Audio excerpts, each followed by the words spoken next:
เอาสิถามว่าเป็นยังคือบ่ใหญ่ขอบครัวมาอยู่ดีเนาะพี่น้องว่ามันอยู่ที่ดินใหม่นะเหตุผลที่หนึ่งก็คือพ่อกับแม่บ่ทุกเรา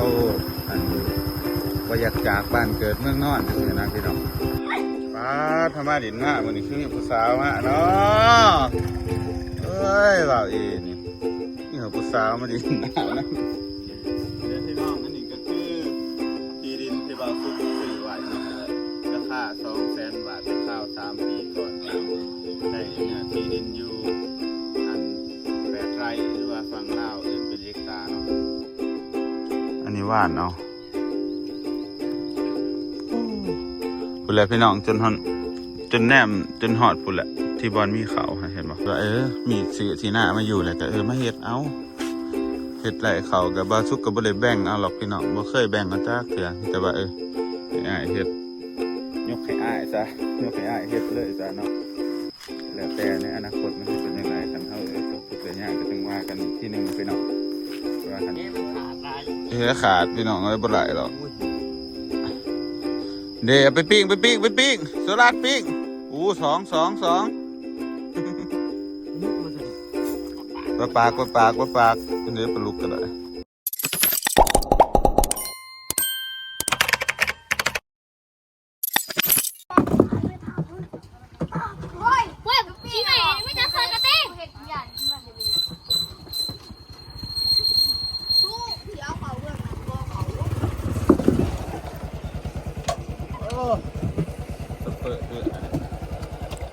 สบายดีพี่น้อง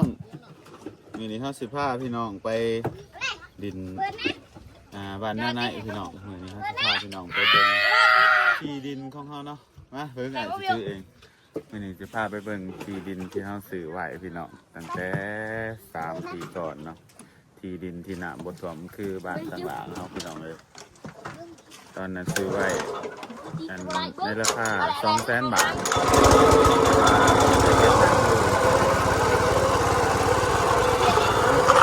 อันนี้ขามเพื่อพี่น้อง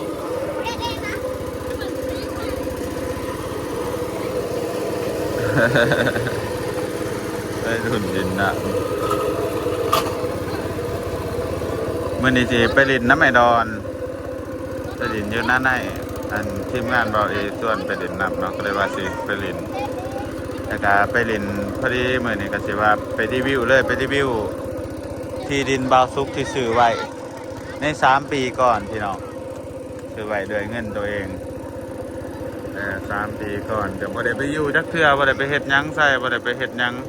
อันนี้ก็เลยว่าให้อ้ายเฮ็ดเนาะพี่น้องให้ดอนเฮ็ดหน้าอยู่ในหันเมื่อนี้ก็สิพาไปเบิ่งพี่น้องที่ดินเขา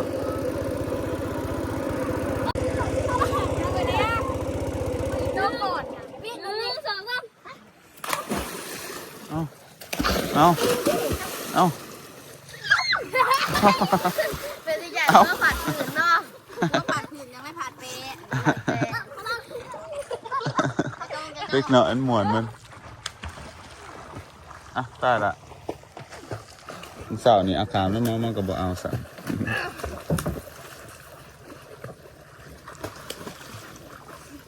วถือบังสลัดละขึ้นไปเท่งบ่คนร้ายอยู่ว่ามันหรือว่าหมุนตายจะแซนล่ะได้เป็นหลานประจำ400,000บ้าจะบ้ากระมังได้500 บาทแต่พี่น้องมาเรียนเพื่อมันจะพูดตีปากมาลุ้นไปตีปากใครแบบนี้เอ้าที่เอารถเก่งพี่น้องที่สุดโอ้เต็มขึ้นนะคือเปล่าวะมึงใส่เป็นหน้านางดองมันยองเดียวมันถึกนะมันถึกหน้าบ่จ้า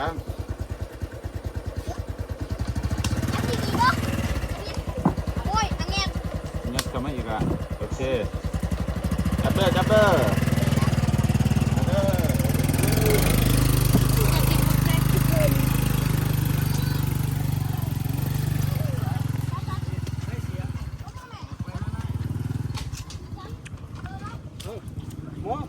มอได้ได้มอนี่โอ้ยมันคนโบพานจ้ะ ไปขึ้นมันคือบ่ใส่เกิบสุด บอก เป็นไงเป็นเจ็บตีนบ่ ใส่เกินมันจะจังไร นี่ไปกับมัสลัดไอพี่น้องเดี๋ยวสิพาไปเบิ่งที่ดินที่เฮาซื้อไว้ตอนนี้เฮาก็มาฮอดหมู่บ้านที่เฮาซื้อดินแล้วเนาะบ่าวสุกซื้อดินอยู่บ้านน้องดูเลยพี่น้องบ้านน้องดูเมืองสระสมบูรณ์แขวงจำปาสักกันแหละบ้านเดียวเมืองเดียวกับบ่าวสุกแต่ว่ามันอยู่ห่างกับบ้านบ่าวสุกพี่น้องห่างดินที่บ่าวสุกซื้อนี่อยู่ใกล้กับบ้านไอดอนบ้านเมียหั่นแหละเนาะบ้านนั้นได้เราก็เลยว่าให้อ้ายมาเบิ่งมาแย่งให้แท้เพราะว่ามันเป็นที่ดินหน้าพี่น้องเลยอ้ายก็เลยมาเฮ็ดหน้าปลูกพักเลี้ยงสัตว์นี่แหละเลี้ยงไก่เลี้ยงควายไป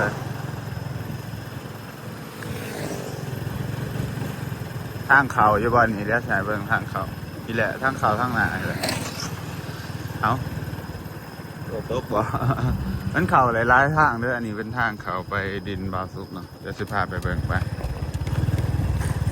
นี่ก็สิเป็นห้อมบ้านบาวซุกเอินห้อมแต่ว่าฝั่งไทยเชิญซ้อย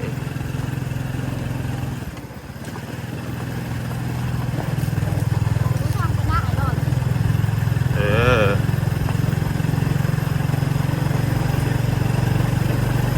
นี่แหละทางไปกับบ่อันนี้เป็นไรบ่อยากเอาเป็นไรเนาะบ่ค่อยมีคนเที่ยวมันเป็นทางสาธารณะพี่น้องโอเคที่ดินที่ซื้อว่านี่ก็ทางไปเนาะกับบ่ไกลติดถนนแต่ที่สำคัญอยู่นี่น้ำบ่ท่วมเลยพี่น้องน้ำบ่ท่วมเพราะว่ามันเป็นดินนั่นโปะดินอยู่แถวผู้หลายคนก็สิถามว่าเป็นหยังคือบ่ใหญ่ขอบครัวมาอยู่นี่เนาะพี่น้องแต่ว่ามันอยู่ที่ดินใหม่นะเหตุผลที่หนึ่งก็คือพ่อกับแม่บ่าวสุกเราบ่อยากจากบ้านเกิดเมืองนอนจังซี่นะพี่น้องเราเกิดอยู่หันเราก็อยากแบบว่าอยู่หันจนตลอดชีวิตจังซี่นะเราบ่อยากย้ายเนาะอยากอยู่บ้านนั่นแหละพี่น้องเหตุผลที่สองก็คือเฮายังบ่ทันได้มีเงินหลายเพราะแบบว่ามันสร้างเรือนอยู่นะเฮาก็มีเงินจำนวนหนึ่งเขาก็เฮ็ดแนวอื่นไปสินะเก็บไปเฮ็ดแนวอื่นแทนเหตุผลที่สามก็คือบ่าวสุกยังโสดอยู่นะแบบว่าสมมติว่าเอาสิมาเฮ็ดเพื่อนอยู่ขันเฮาสีนี้ไปหันไปหนีมันก็ยากพี่น้องบ่มีคนเบิ่งเพื่อนเบิ่งชาติเนาะสมมติว่าเฮา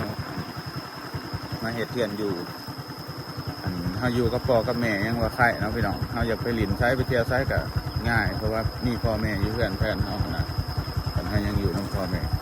แต่เรื่องอนาคตก็จังว่ากันอีกที่หนึ่งเนาะพี่น้องว่าสิได้ไปอยู่ไสทำมาหากินอยู่ไสเนาะเพราะว่าอนาคตเฮาก็บ่ฮู้เลยอันนี้ทางลัดเข้าไปพี่น้อง คือว่าไก่แท้ ไกลบ่ อันนี้ทางลัดเข้าไปหน้ามันเป็นดินหน้าเด้อพี่น้อง มีคนเที่ยวอยู่ บ่าวสุกซื้อไว้แต่ข้าวช่วง3 ปีก่อนที่เงินละมันเฟ้อเนาะพี่น้องบ่าวสุกบ่ฮู้ว่าสิเอาเงินไปเฮ็ดหยังเพราะว่าตอนนั้นมีเงินอยู่200,000 บาทพี่น้องเก็บเฮ็ด YouTube มาตอนนั้น3 ปีกว่ามันมีเงินเก็บติดโตอยู่200,000ก็เลยว่าโอ้ยเงินเฟ้อส่วงนะก็เลยว่าสิไปเฮ็ดหยังดีเนาะก็คิดไปคิดมาก็ว่าซื้อที่ดินไว้นี่แหละมันบ่บูดบ่เน่าบ่เสียหายหยังก็เลยว่ามีคนอยากขายพอดีก็เลยแหละมาซื้ออยู่นี่พี่น้องมันก็ใกล้บ้านแน่เป็นดินหน้าแน่ขันเฮามันบ่เหมาะกับคน อยู่คนเดียวเป็นไดพี่น้องขันเฮาสิมาอยู่ปักหลักปักฐานอยู่นี่เฮาก็ยังบ่ทันมั่นใจว่าเฮาสิได้อยู่นี่หรือบ่งามเลยพี่น้องดินอยู่นี่คันมีลูกมีเมียมีมาอยู่นี่เนาะมีครอบครัวมาอยู่นำกันหลายๆคนก็โอเคอยู่บ้านสวนมีเพื่อนงามๆจากหลังหนึ่งแต่ว่าตอนนี้บ่าวสุกหาเงินก่อนแต่มีถามบ่าวสุกมาซื้ออยู่บ่อนหันที่ดินบ่าวสุกซื้อไปเบื้องนั้นประมาณเนื้อที่ประมาณ1 เอกตาร์ปลายพี่น้องนึกว่า8 ไร่ประมาณ8 ไร่สนใจแล้วก็น้อยๆมาซื้ออยู่นี่ต่อเนาะแถวนี้น้อยๆมาซื้อตอนนะเดี๋ยวน้อยๆมาอยู่คันมีไอ้น้องมาอยู่นี่ก็พออยู่แล้วแหละพี่น้องเฮ็ดเถื่อนอยู่เนาะเวลาแบบว่าเขาอยากไปหันไปนี่ก็ใส่ไอ้น้องเบิ่งเพื่อนเห็นเด้อจังซี่นะ บ่ บ่สุกบ่ฮู้ว่าบ่สุกสิสร้างครอบครัวจะบ่เป็นคนที่หนึ่งที่บ่อยากสร้างครอบครัวพี่น้องรู้สึกว่ามันจะอย่างไรมันน่าเบื่อ เกิดมาคนเดียวตายคนเดียวแล้วก็แล้วไปนี่พี่น้องที่หน้าบ่สุกไผเนาะมาอยู่เถียงหน้าเนาะโอ้พอร้อนมาเห็ดเถื่อนอยู่แล้ววะนี่ว้าโอ้มีผู้สาวมานับอีกเปล่าป้าทำไมดินหน้ามันนี่คือมีผู้สาวมาเนาะเอ้ยเปล่านี่เขาผู้สาวมาดินหน้านะเดี๋ยวพี่น้องอันนี้ก็คือที่ดินที่บ่าวซุกซื้อไว้เนาะราคา200,000 บาทแต่ข้าว3 ปีก่อนพี่น้องได้เนื้อที่ดินอยู่อัน8 ไร่หรือว่าฟังเล่าวอื่นเป็นเอกตาเนาะ1 เอกตาปลายพี่น้องอัน1,000 กว่ายังแหละเราคิดกับจื้ออะไรเรื่องเนื้อที่เป็นไงก็ซื้อตั้งแต่3 ปีก่อนก็คือดินตอนนี้เป็นดินของพ่อเฒ่าอันหนึ่งเนาะแล้วที่เราอยู่บ้านน้องดูนี่แหละเราจะย้ายที่อยู่ไปอยู่เวียงแล้วก็เลยอยากขายด่วนพี่น้องก็เลยบาสุกก็เลยเดี๋ยวมาซื้อก็ได้คุ้มแน่เนาะก็คือว่าคุ้มอยู่ได้พี่น้องเลยเนี่ยที่ดินนะนี่เนี่ยที่ดินมะกวางมันดินนี่เป็นดินที่เหมาะสมในการเฮ็ดหน้าพี่น้องเลี้ยงควายเลี้ยงงัวก็ว่าไปปลูกฟังเลี้ยงสัตว์ไปเฮ็ดบ้านสวนเนาะอยู่เหมาะสมเลยอยู่แบบสงบมีเงินนะจักหน่อยฉันมาอยู่นี่คือสิคักพี่น้องแต่ว่าถามว่าเป็นยังบ่คือบ่มาอยู่นี่ก็คือยังบ่มั่นใจเนาะว่าสิได้ปักหลักปักฐานอยู่ไสดีนะพี่น้องเพราะว่าตอนนี้ก็ยังอยากอยู่น้ำพ่อน้ำแม่ก่อนเพราะว่าพ่อแม่เฮาก็เฒ่าแล้วนะพี่น้องคันเฮามาอยู่นี่เฮาก็แต่ย้ายเพื่อนมาอยู่นี่มันก็อยู่ตะเปาะตะแปะผู้เดียวมันบ่จักสิอยู่หรอกพี่น้องอยู่น้ำพ่อน้ำแม่แค่แน่เฮาอยากไปไสก็ไปคือบ่สุกตัวคนเดียวเนาะบ่ค่อยบ่ได้สร้างครอบครัวจังซี่เวลาอยากไปเที่ยวไปยังก็อยู่เพื่อนน้ำพ่อน้ำแม่มันสบายเลยเฮาอยากออกไปไสก็ได้บ่มีคนแบบว่าบ่ต้องห่วงเพื่อนห่วงซ่านหั่นนะคือเฮามีเพื่อนเป็นของตัวเองคือจังซี่เฮามาอยู่จังซี่เฮาสิเวลาเฮาสิไปเที่ยวเฮาก็ต้องถิ่มเพื่อนเด้บ่มีคนเบิ่งให้เฮาเนาะ เพิ่นว่าเรื่องเหตุผลอันนึงเนาะแต่ว่ามันก่อนสิมีเพื่อนก็ต้องมีเงินก่อนตอนนี้หันยังเก็บเงินอยู่พี่น้องเงินบ่พอหรอก เฮ็ดเพื่อนคือสิแพงเดี๋ยวนี้นะมาเบิ่งอันนี้แม่นเนื้อที่หน้าเฮาเบิดแต่พี่น้องเป็นพื้นบ่ครับส่วนอันนี้เป็นปลาซุกบ่แล้วมาเฮ็ดเด้อนี่อันนี้เป็นเถียงหน้าเขาเจ้าเนาะเถียงหน้าพ่อใหญ่น่ะเราขายยกเบิดเลยจะได้เป็นเถียงอยู่นี่ อ้าวแล้วปูให้อีกว่าสันนี่ อันนี้ของเราเห็ดเพื่อนนะอยู่บ่าวเอไม่เห็นนั่งอยู่ดินขอดโอ้ดินบ่าวซุกเป็นดินบ่าวเอเลยพี่น้องบ่าวเอไม่อยู่นี่ซุมือมาดินข้างของพี่สาวอ่ะโอ้บ่าวเอเด้อมาดีบ่าวละเดี๋ยวพี่น้องมันได้จ่ายที่หน้าเอาเหรอเนี่ยเอาไปเอาไปเลยเขางามอยู่บ่คือหน้าตรงนี้ไอ้ดอนว่านเขามาหล่อเบิ่งเขากันพี่น้องงามอยู่ได้ไอ้ดอนเป็นคนว่าน3 ปีเลยนะตั้งแต่เห็ดหน้าไปซื้อดินมา3 ปีไอ้ดอนเห็ด2 ปีที่ต้องมีถึงเขาเฒ่าคนเถิดมาเบิ่งเขาน้ำบดหวังพี่น้องนี่ต้นมะเขาะอีกได้เถียงข่อยเนาะอันนี้ต้นบักเคาะแต่ว่าอุ้ยมีหมากอยู่ว่าเฮ้ยบักเคาะอยู่มันเป็นนวลวะนี่นักอยู่บักเคาะโอ้บ่ท่านได้กินจักเถื่อเขาตั้งแต่สื่อดินส่งมา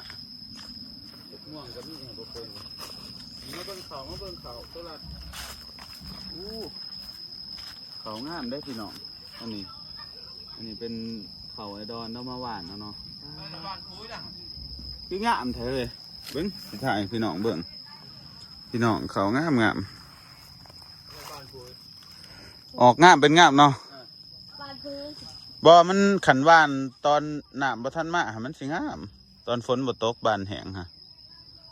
อันนี้ว่านเอาพูดเลยพี่น้องจนแนมจนหอดพูดแหละที่บอลมีเขาเห็นบ่ที่ดินเขาหอดพูเบิดกว้างเบิดซ้ำนี่ซ้ำสิเฮ็ด ตรงนี้เขาขายมีคนมาซื้อวะเขาซื้อเลยเนาะตรงนี้เขาเจ้าก็ซื้อไว้แล้วพี่น้องเศรษฐีเขามาซื้อไว้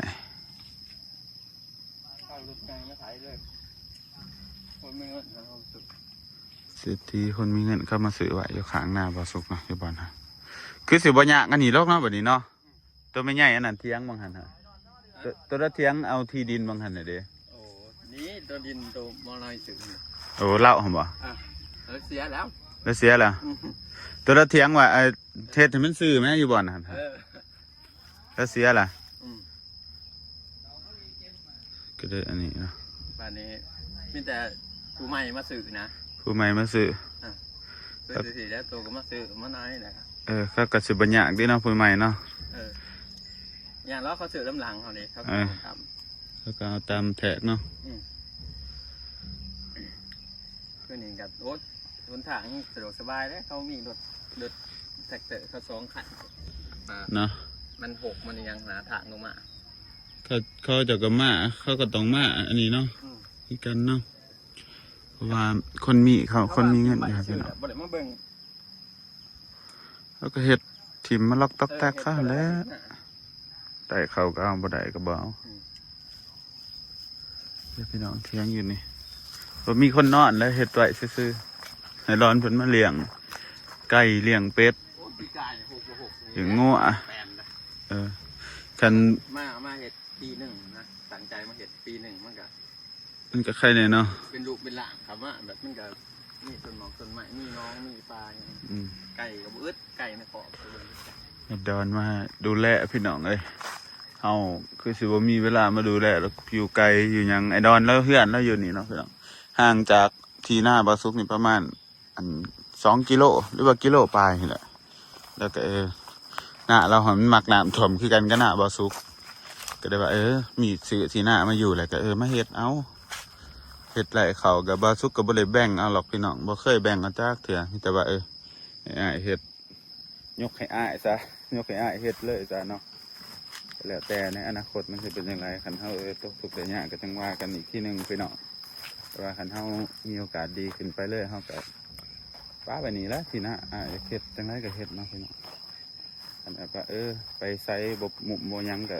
คันได้มาอยู่นี่ก็มันอยู่นี่คือเก่าพี่น้องที่ดินบ่ยากให้อ้ายเฮ็ดอันนี้งัวหน่อยงัวไปไสเบิดซะคือจังหลายอยู่ ก็ อยู่หน้าตัวนั้นบ่ ผู้ได้หนามถ่วมในเขียวมากินมะเรียกนี่แหละอย่างบนหน้ามาหน่อย นะเอามาเลี้ยงอยู่นี่ก็ยังสิไข่ นี่ก็เห็ดหัวผู้ใดมันบอกให้มันมาบอกให้ลูกมากินเขานะ เฮ็ดคอกงัวบัดนี้ อันนี้ว่าที่บัดที่เห็ดหัวผู้ใดบางทีเอามามันสอนน้ำมูหิหัวจัง มาไผฮะ มาคุณ แม่นบ่ เผาหน้าล่ะ เอามันมาเลี้ยงอยู่นี่บ่ เผาไก่เผาคอม โอ้โหอันนี้อายมาเฮ็ดเถียงใส่เนาะพี่น้องพอได้นั่งหมอปอก็มาเฮ็ดหยังนี่หมอปอนี่ ลงทางมาเนาะ ลงทางมา ลงทางเมื่อเฮือนเมื่อสะเนี่ย ฝ่าวก็มาประจำอยู่กับบ่าวดอนเนาะสายโสด พ่อแม่พินนะ ถึงบ่ได้สิเอาเมียบ่าวถึงบ่ได้สิเอาเมีย ไม่ไผเอา โอ้คือได้ผู้สาวมาดินน้ำแท้เนาะบ่าวนี่ผู้สาวบ่าววะนี่แม่นบ่แม่นบ่ผู้สาวเจ้าบ่ วันน่ะ บ่ละแม่นบ่จัก เพราะ บ่ละตึกมากินในที่ป่านี่มีหลายอยู่บ่ปลาเพิ่นกะเลี้ยงเด้อพี่น้องเอามาปล่อยไหมบ่นี่ปีนี้ ต้องสิลองอ่ะอยู่ตัวเก่า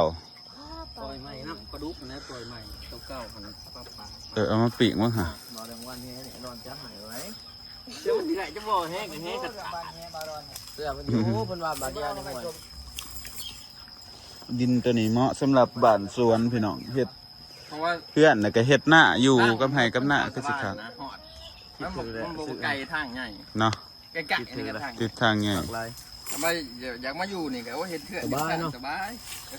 มันแกมันเบิ่งทางก็บ่ถ่วง สบายเนาะคันมีเงินเฮ็ด มีเกิดเฮ็ดเที่ยงอยู่จังซี่แหละคือจังซี่แหละโทรศัพท์โทรเซลใส่ไปก่อนโทรเซลพอก็มีเพื่อนมีไฟอะไรน่ะโทรเซล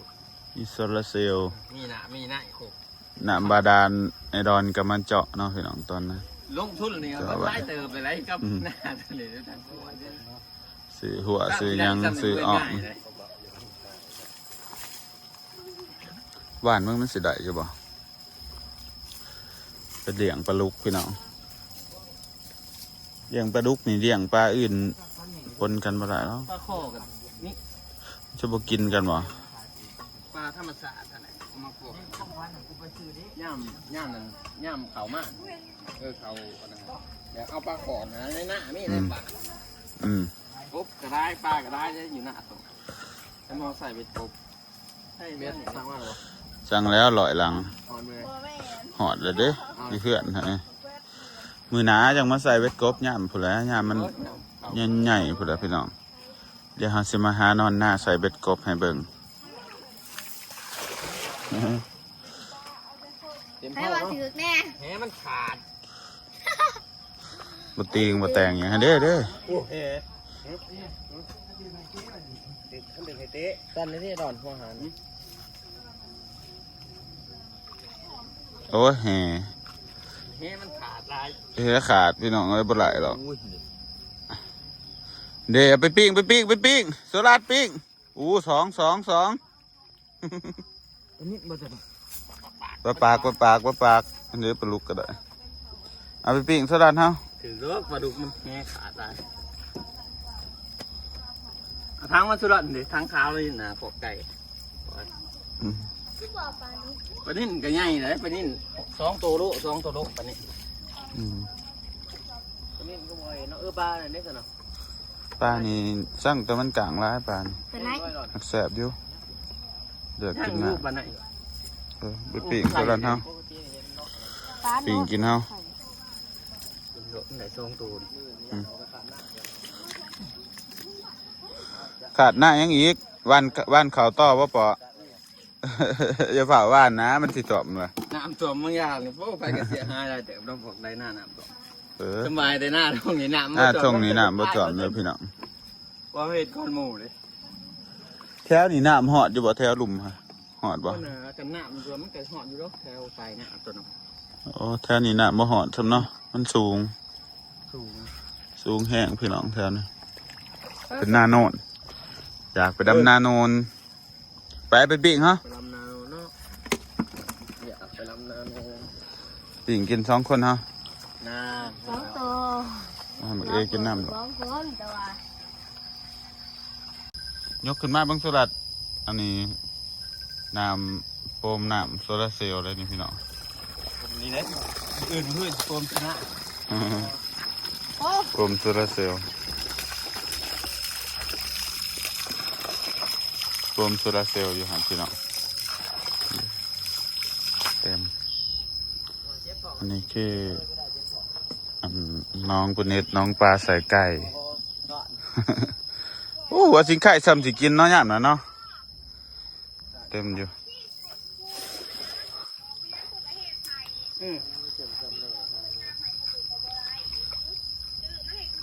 บอกว่าเองเนาะ เออ มันถือกองได้เลย ต้นมะม่วงหิมพานต์เลยตัวเนี้ยจะพี่น้องหน้าเขาก็เริ่มตัวนี้ไปเลยหอดพูนไผ่นี่อ้อมหัวตัวนี้เห็นบ่อ้อมกันง่วบ่ อันนี้อยู่ข้ามแปลงไหนอ่อนเนี่ย กันง่วบ่ 2 ตัว เอา2 ตัวเดี๋ยวสุรัตน์เอาไปปิ้งพอแหละกินบ่เบิดดอกซ้ำนี่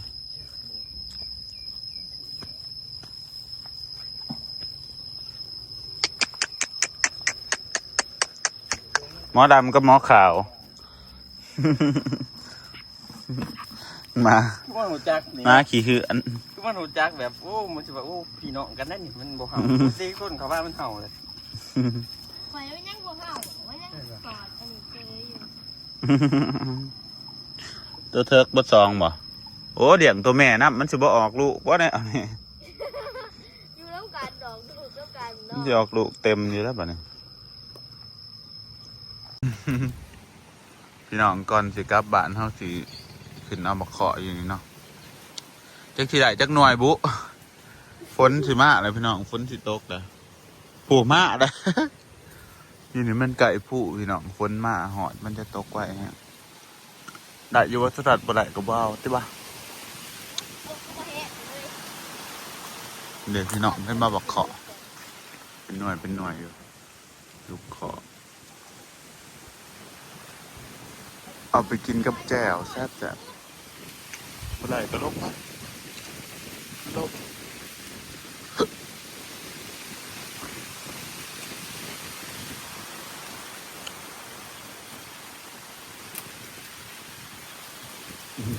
จะกินเลยวัสลัดปวดมากเลย เด้มาพ่อ อึดจังลองโยนลงมาเบิ่ง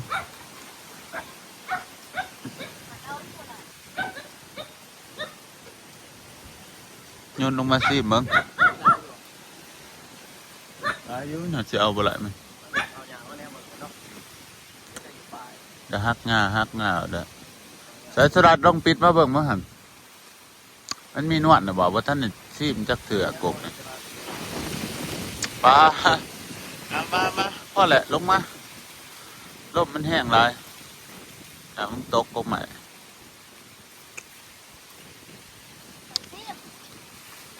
เอาปลาลงมาติล่ะ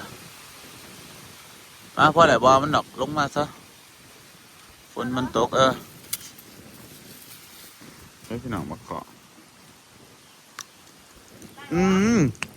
อุ้ยนวดมันหลายเลยสุรัตน์ รวมวะ ผสมเป็นไร กระตาม ฝนถ้าฝนถ้าตกว่าจังขึ้นอ่ะ มือไรเนี่ย อู้แสบมันดีว่ะ แอบของกิน มันแสบ เยอะ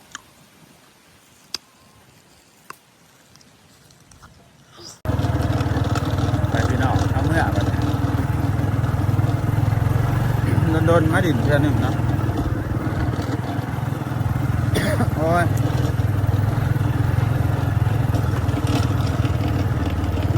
ก็อยู่ไรนี่อยู่แถวนี้อยู่แถวไหนแถวนั้นขันมีเงินมีไร่ไรนี่ก็อยู่พี่น้องเพราะว่าขันอยู่ให้อยู่หน้าเนี่ยขันมันมีไร่ไรมันก็อยู่หน้าจะขึ้นไปเห็ดหยังคืออยู่ในเมืองมันมีเบียดหลาย